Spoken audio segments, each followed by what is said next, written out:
नमस्कार दोस्तों। आज है 20 अक्टूबर और आज के दिन मैं आप सभी के साथ डिस्कस करने वाला हूं इंडियन एक्सप्रेस का एक्सप्लेन्ड सेक्शन।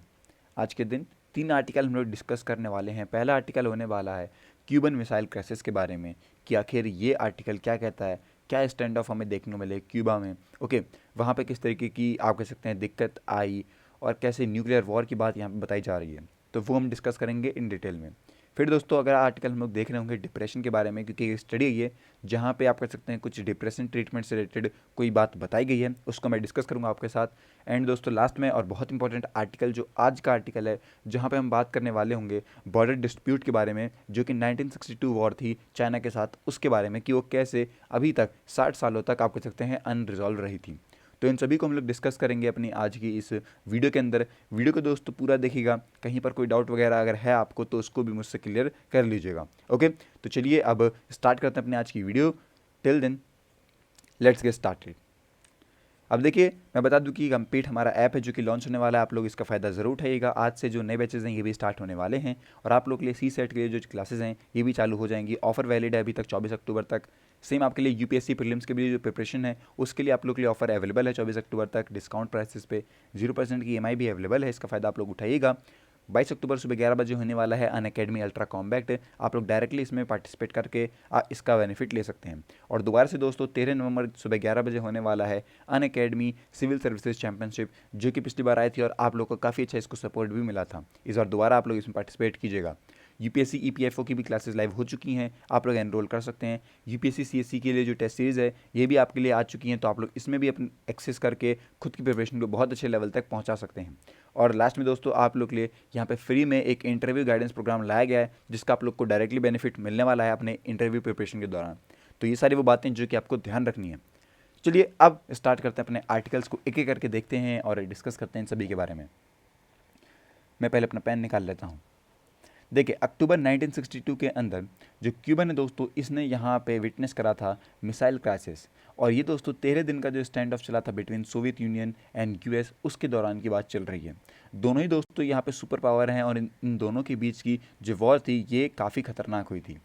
ओके, देखिए अगर हम बात करते हैं टेंशन बिल्ड कहाँ से चालू होती है टेंशन, उसके बारे में बताऊँ मैं आपको, तो ये बहुत इंपॉर्टेंट है कि हम ये जानें कि स्टार्टिंग में कहाँ से बात हुई थी कि जो क्यूबन मिसाइल क्राइसिस है दोस्तों ये फेल हो गया था बे ऑफ पिग्स इन्वेजन ऑफ 1961 के दौरान, जिसको यहाँ पे यूएस बैक्ट करा था Cuban counter revolutionary attempt to overthrow Fidel Castro regime.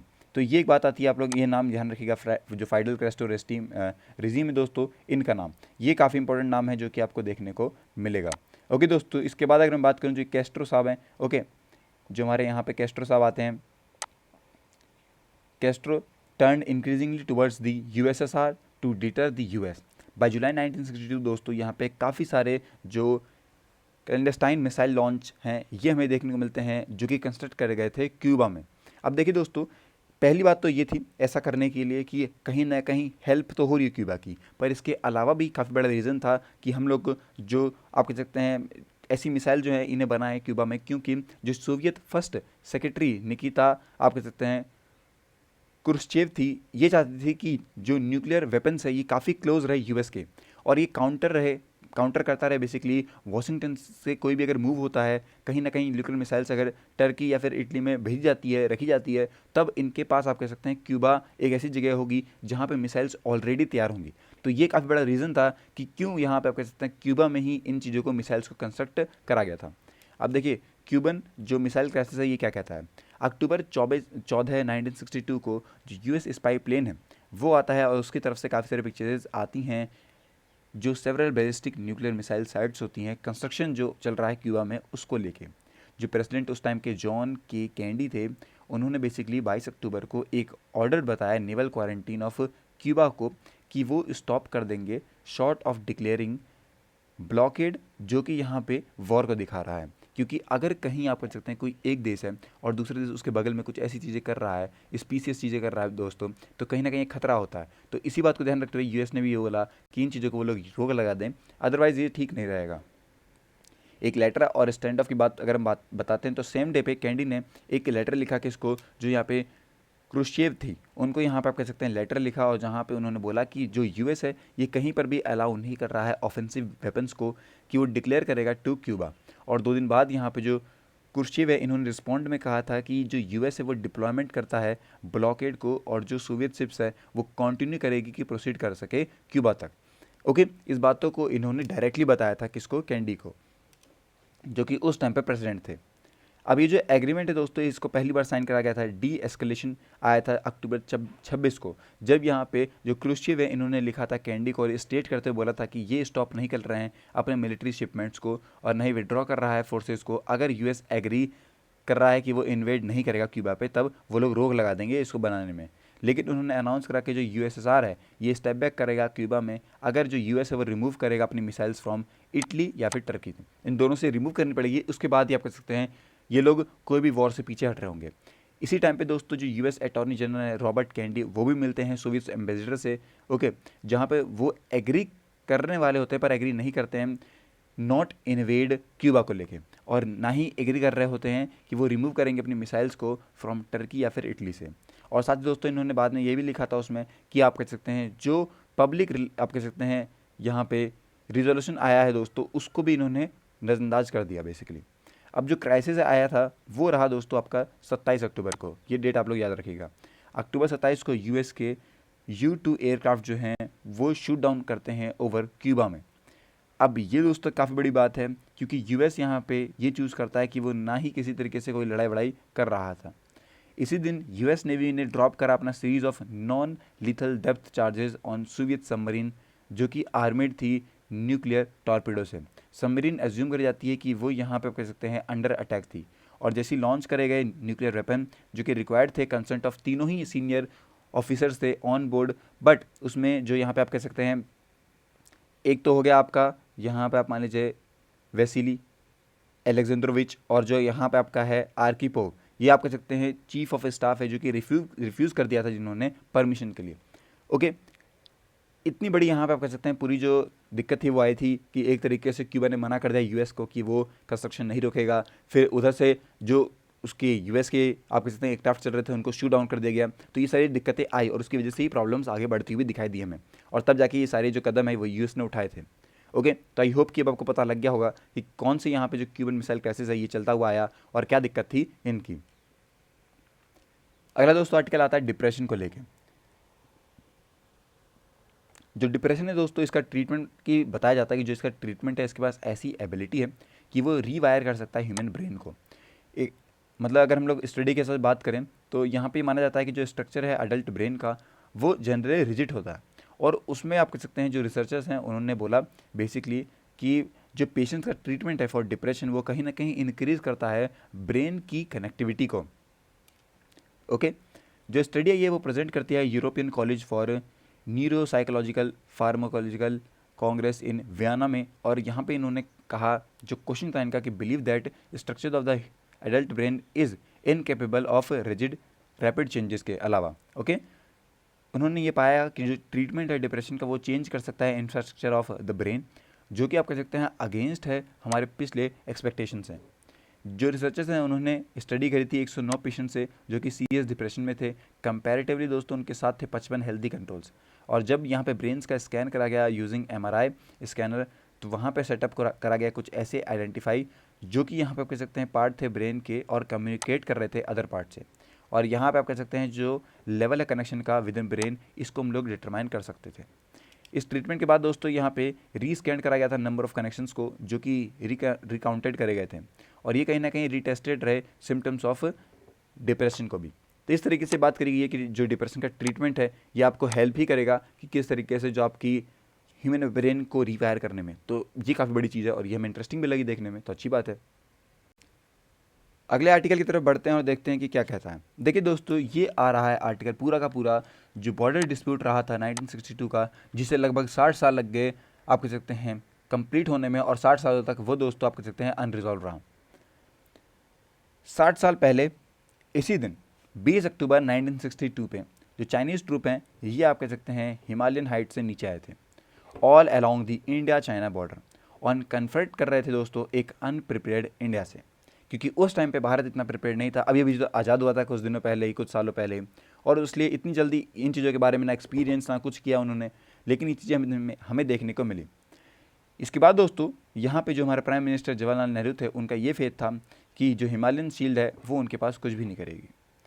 देखिए, बात करते हैं uncertainty in east and west को लेके। 1950 के अंदर जो नेहरू हैं, इन्होंने डिक्लेयर करा था पार्लियामेंट में that in the east McMahon line was our border, चाहे उसका मैप हो चाहे ना हो। और वेस्ट में दोस्तों जो बॉर्डर है वो है अक्साई चीन का, उसे मार्क करा गया था एक undefined in the survey of India maps, जो कि इंडिया इनहेरिटेड करता था on independence. But Nehru ji ने कहा था कि ऐसा हो बाय कस्टम एंड यूजेस के तहत, तो हम लोग अगर उसे यूज़ करते हैं तो वो हमारा हिस्सा है। मार्च 13 1949 के अंदर दोस्तों विद द सिविल वॉर जो चाइना के साथ हुई थी वो पीक पे थी, और इंडिया ने दोस्तों रिजेक्ट कर दिया था suggestion to demarcate the Aksai Chin border. Present जो यहाँ पे डिस्टर्ब्ड कंडीशन है दोस्तों, it is not possible to demarcate undefined frontier between Kashmir and Sikkim, इस बात को भी इन्होंने कहा था बेसिकली। सब्सिक्वेंटली दोस्तों 1954 के अंदर जो बॉर्डर अलॉन्ग विद एक्साई चीन था उसे डिफाइन करा था बाय नेहरूज फेट, और ये कहना कि डिस्पेंसिंग रहा था दोस्तों with the mandatory requirement of consulting the other stakeholders China. ये बातें हमें देखने को मिली। एक यूनिलेटरल डिफाइंड बाउंड्री थी दोस्तों, जिसके अंदर इंक्लूड थी आपकी एक्साई चीन विद इन इंडिया, और यहाँ पे कोई भी एफर्ट की ज़रूरत नहीं थी कि हमें यहाँ पे ऑक्यूपाई करना पड़ेगा इसको। इवन दोस्तों हमने यहाँ पे प्लांट भी करा था हमारे इंडियन फ्लैग को as a mark of sovereignty. India दोस्तों रिमेन रहता है अनअवेयर कि जो वो एरिया है वो कहीं ना कहीं ऑलरेडी यूज में है बाई चाइना, और जैसे ही यहाँ पे अब चाइनीज़ को पता लगेगा, चाइनीज़ ने वहाँ पे 220 किलोमीटर लॉन्ग रोड भी बना रखी है after the completion of the project, जो कि अनाउंस हुआ था दोस्तों 1954 के अंदर। तो एक तरीके से आप मान सकते हैं कि जो एक्साई चीन वाला रीजन था दोस्तों, वहाँ पे चाइना काफ़ी ज़्यादा पहले से ही एग्रेसिव रहा था और अपनी बाउंड्री मानता था। देखिए, अगर मैं नेगोशिएशन की बात करूँ तिब्बत एग्रीमेंट के बारे में, जो कि 1954 में हुआ था, वहाँ पे इंडिया कॉन्शियसली दोस्तों यहाँ पे अवॉइड करना चाहता था डिस्कशन अबाउट दी बाउंड्री, और ये करना चाहता था कि जो बाउंड्री क्वेश्चन है ये काफ़ी ओपन रहे और जो भी यहाँ पे चीज़ें हैं उसकी फैसिलिटी दी जा सके, जैसे कि इनहेरिटेड रहा था दोस्तों ब्रिटिश से। बाय द एंड ऑफ 1959 दोस्तों यहाँ पे जो हमें दिक्कत देखने को मिली वो ये थी कि यहाँ पे आप कह सकते हैं कहीं ना कहीं जो एस्केलेशन वाली बात है ये चालू हो गई थी, और डायलॉग दोनों ही कंट्रीज़ में आप कह सकते हैं जब हमें यहाँ पे पॉलिमिकल देखने को मिल गए थे। अप्रैल 1960 में दोस्तों जो डिस्कशन है between Nehru and Chinese premier Zhou Enlai का न्यू दिल्ली में वो फेल हो गया कि कोई एक चीज़ें बना सके हम लोग। यहाँ पे मेजर यहाँ पे स्टम्बलिंग ब्लॉक था कि जो वेस्टर्न सेक्टर है जिसके अंदर एक्साई चीन आता है, वहाँ पे जो नेहरू जी हैं ये स्टोन वॉल रखते हैं खुद को, repeated suggestion from China on the need of negotiate that and demarcate the boundary through joint surveys. मतलब कि नेहरू जी का ये कहना था कि आप आइए, चाइना आइए, इंडिया आइए, दोनों साथ में मिलके अपने जो जो बॉर्डर हैं इनको साथ मिलके साइन कर देते हैं, और उसके बाद जो भी दिक्कत होगी वो दूर हो जाएगी। बेसिकली ये चाहते थे हमारे नेहरू जी। पर इसी टाइम पे नेहरू जी यहाँ पे रिमेन रह रहे थे कि वो अनश्योर है इंडिया की पोजीशन को लेके। ऑन December 9, 1959 को दोस्तों उन्होंने राज्यसभा में ये बोला कि lingering doubt remained in my mind and in my ministers mind. मतलब कि एक ये दिक्कत आ रही थी नेहरू जी के दिमाग में कि आगे जो चीज़ें होने वाली है, फिर इंडिया की पोजीशन क्या है, कितना स्ट्रांग है इंडिया, क्या इंडिया लड़ेगा अपने पोजीशन के लिए, इन चीज़ों को लेके ये क्लियर ही नहीं थे। पर इसके अलावा दोस्तों इंसिस्ट करा गया और उन्होंने ये भी बोला we should hold our position and lapse of the time event would confirm it and by the time challenge came we would be in much stronger position to face it. अब एक time के बाद यहाँ पे आप कह सकते हैं जब डिस्कशन कंप्लीट होता है तो नेहरू जी एक तरीके से बोलते हैं कि ठीक है जो होगा देखा जाएगा, पर हम अपनी पोजीशन पे होल्ड करेंगे। जो हमारी पोजीशन मतलब कि एक्साई चीन अगर हमारा पार्ट हम बोल रहे हैं तो हमारा पार्ट होगा और हम उसके लिए लड़ेंगे, इस चीज़ को बोल दिया। अब देखिए दोस्तों चाइना ऐसे तो हार नहीं मानने वाला था, उसने एक्सेप्ट करा जो पुराना वाला बॉर्डर मैप था उसको और बॉर्डर को बेसिकली। और नॉट ओनली दोस्तों इंडिया के साथ पर हमारे जो नाइबर्स हैं उनके साथ भी कुछ ऐसा ही हुआ, जहाँ पे जो सर्वे की ज़रूरत पड़ रही थी। जो डिस्कशन था दोस्तों नया मैप का वो प्रिंटेड में था। और जो जुआ है वो स्पेसिफिकली बोल रहे थे कि नेहरू इन बीजिंग जब आए थे अक्टूबर 1954 में, तब चाइना ने ये बोला था उनसे कि would undertake surveys and hold discussion with the other stakeholders before finalizing its international boundaries. तो इस बात को यहाँ पे बोला था उन्होंने 1954 के अंदर जब हमारे नेहरू जी गए थे चाइना उस टाइम पे। दोस्तों देखिए, पर ये था कि जो चाइना है वो कहीं ना कहीं एक्सेप्ट कर रहा है डीलाइनेशन ऑन द इंडियन मैप्स और रेप्लिकेट करना चाहता है खुद को अपने मैप्स के अंदर, जो कि काफ़ी अनरियलिस्टिक बातें हैं। देखिए, अगर हम पंचशील एग्रीमेंट के बारे में बात करते हैं, जो कि 1954 में हुआ था, जहाँ पे एक्सक्लूड करा गया था इंडिया को आउट ऑफ तिब्बत। चाइना यहाँ पे पाया गया कि वो राइट टू एनफोर्स अपनी टेरिटोरियल क्लेम्स को अलाउंग दी इंडियन बाउंड्री। और इनिशियली दोस्तों जो यहाँ पे आप कह सकते हैं इंट्रूशंस आते हैं were dismissed by the prime minister as the minor incident को लेके, जो कि आप कह सकते हैं अकर हुए थे लॉन्ग बिफोर चाइना जब तिब्बत में आया था। उस टाइम पे कहीं ना कहीं कंसाइड हुए थे दोस्तों फ्रंटायर, और वो काफ़ी ज़्यादा क्लियर नहीं थे और डिमार्केटेड भी नहीं थे। अनफॉर्चुनेट दोस्तों पार्ट ये रहा कि जो नेहरू चाइना पॉलिसी थी उसके तहत एक डिफरेंस रहा बॉर्डर में, और वो आप कह सकते हैं व्रेप्ड रहा। अभी तक दिक्कत उसमें चलती रही, और वो ना ही अनइन्फॉर्म्ड रहा by mesmerizing public went house shouting Hindi चीनी भाई भाई। और इस बात को ध्यान रखते हुए दोस्तों उन्होंने इस चीज़ को देखा। क्या था, भारत सोच रहा था बेसिकली कि चाइना दोस्त है, दोस्त है, पर दोस्त नहीं था बेसिकली। आफ्टर द कोंग का पास इंसिडेंट 1959 जब हुआ, तब जब यहाँ पे आप कह सकते हैं 9 इंडियन जो पुलिसमैन थे उन्हें मार दिया गया था। ओके, और आप कह सकते हैं उनको फ्रेंडशिप के बहाने ही दिक्कत में लेके आए। गवर्नमेंट ने यहाँ पे चाइना को हेल्ड करी थी, और यहाँ पे कहना कि उसके रिस्पॉन्सिबली यहाँ पे बताई जा रही थी, क्रिएट करेगी एक sense of betrayal in the public. और जो बॉर्डर था दोस्तों उसकी प्रॉब्लम जो है वो स्नो बॉर्डर रही, आर्मेड कॉन्फ्लिक्ट रहा 1962 के अंदर। इवन आफ्टर सीज़फायर दोस्तों जो नेहरू है इन्होंने कोई भी रिस्पॉन्ड नहीं दिया positively to Zhou suggestion to create a demilitarized zone to avoid future conflict से। और दोनों ही कंट्री यहाँ पे लिफ्ट करती हैं बिना ही किसी एग्री लाइन सेपरेटिंग के साथ। अब कुछ प्रिजनर्स भी आए, तो देखिए आफ्टर नेहरूज डेथ दोस्तों जो सक्सेसिव गवर्नमेंट आती है उनके रिमेन रहे प्रिजनर्स ऑफ द पास्ट, और ये कहीं ना कहीं स्टक रहे पोजीशन जो कि उन्होंने ली थी, नेहरू जी ने ली थी। उसके बाद अब एक रिस्पॉन्ड आता है positively to the China's offer, जो कि 1960 में आया for swap between western and eastern sectors को लेकर। और जो ऑफर था दोस्तों ये अवेलेबल था अंटिल द मिड 80s तक, जब यहाँ पे वो विड्रॉ करना चाहते थे। चाइना क्लेम कर रहा था अपने ईस्टर्न सेक्टर को कि वो भी आप कह सकते हैं पार्ट है हमारे किसी भी सेटलमेंट का, पर कहीं ना कहीं वो होल्ड भी कर रहे होंगे वेस्टर्न सेक्टर को। एक इंटरव्यू में दोस्तों 2016 के अंदर जो डाई बिंगवांग हैं, जो कि स्टेट काउंसलर और चाइना स्पेशल रिप्रेजेंटेटिव थे, उन्होंने बोला था कि 15 टॉक हुई थी इंडियन काउंटर पार्ट के साथ बिटवीन 2003 से लेकर 2013 के अंदर, जिसे डिस्क्राइब कर रहे थे हम लोग आप कह सकते हैं eastern sector as in alien from China's Tibet in terms of cultural backgrounds and administrative jurisdiction. और दोस्तों साथ ही ये कॉल कर रहे थे meaningful mutual acceptable adjustment to reach a package settlement को लेकर।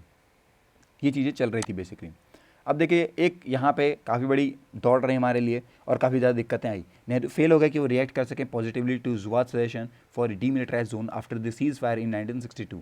उस टाइम पे दिक्कत आई, हमें वहाँ पे एक पॉजिटिव आप कह सकते हैं, और एक पॉजिटिव क्या, हमें वहाँ पे अपना स्टैंड लेना चाहिए था, तब हमें दिक्कत कम होती बेसिकली। और जब हमारे यहाँ पे बैटल थी अगेंस्ट हमारे own perception of the line of actual control को लेके, वो दिक्कत में आई। राजीव गांधी जी दोस्तों यहाँ पे विजिट करते हैं 1988 के अंदर चाइना में, और पहला आप कह सकते हैं इंडियन प्राइम मिनिस्टर रहे जो कि आप कह सकते हैं नेहरू की विजिट 1954 के बाद ये गए थे। ओके, इन्होंने बात करी बॉर्डर व्यापार के मतलब बॉर्डर के बारे में कि आखिर किस तरीके से चाइना फेवर में है, और कैसे जो रिलेशनशिप है उसको लेके इन्होंने यहाँ पे बात करी। हमारी रिलेशनशिप चाइना के साथ अलग अलग डोमेन्स में रही, जैसे कि ट्रेड, साइंस, टेक्नोलॉजी, कल्चर के अंदर, लेकिन यहाँ पे भी ठीक रहेगा तो बात सही रहेगी। चाइनीज़ यहाँ पे रिमेन रहे कि वो अपने टेरिटरीज़ को लेके और ऑक्यूपाई करके रखा, जो उन्होंने 1962 में रखा था वो अब तक रखा है ऑक्यूपाई, और क्रिएट करा एक stalemate in China's favour with little urgency for a settlement. यहाँ पे काफ़ी सारे एग्रीमेंट्स होते हैं बिटवीन द कंट्रीज़, जैसे कि यहाँ पे maintenance of peace and tranquillity हो गया 1963 का, मिलिट्री CBMs हो गया 1996 का, पॉलिटिकल पैरामीटर्स हो गए, गाइडेंस प्रिंसिपल हो गए। ये सब आप कह सकते हैं हमारे जो एग्रीमेंट्स थे वो साइन करे गए थे विथ चाइना, पर किसी का भी कोई यूज़ नहीं आया। प्राइमली दोस्तों हमारा ये अकाउंट था कि हम लोग यहाँ पे फेल हो गए, पहले ही म्यूचुअली एक्सेप्टेबल करना चाहिए था हमें LSE के बारे में, और जो भी चीज़ें थी उनको रखना चाहिए था अपने पास। दाई बिंगवा जो है उन्होंने क्लेम करा ईस्टर्न सेक्टर के वॉयलेशन को, और एग्रीमेंट जो था पॉलिटिकल पैरामीटर्स को उसको भी। साथ ही दोस्तों जब अपॉइंटमेंट होती है स्पेशल रिप्रेजेंटेटिव की 2003 के अंदर, तब 22 मीटिंग होती है उसी लेवल पे और हायर लेवल पे, ओके, जहाँ पे हेल्प करा गया कि हम लोग रिजॉल्व कर सके अपने जो बॉर्डर इश्यूज़ हैं इनको। लेकिन दोस्तों जो स्टैंड था डाई का वो रिमेन रहा चाइना के फाइनल पोजीशन पे लेके, और दोनों ही कंट्री आप कह सकते हैं कंट्री है वो स्टक रहेगी इस पूरी दौड़ के अंदर। ओके, तो ये सारी बातें जो कि हमें देखने को मिलती है दोस्तों चाइना और इंडिया के रिलेशन को लेके, किस तरीके से हमारा सेटलमेंट रहा, क्यों नहीं रहा, क्या दिक्कत आई, मोदी आप कह सकते हैं नेहरू जी ने क्या करा, उसके बाद राजीव गांधी जी ने क्या करा, तो ये सब आपको पता लग गया होगा। ओके, तो आई होप कि आपकी जो दिक्कतें हैं वो क्लियर हुई होंगी, और अगर अभी कोई आपका डाउट है तो इसको क्लियर कर लीजिएगा मुझसे कमेंट सेक्शन में अपने डाउट्स वगैरह पूछ के। मिलते हैं दोस्तों नेक्स्ट वीडियो में, तब तक के लिए have a nice day and take care.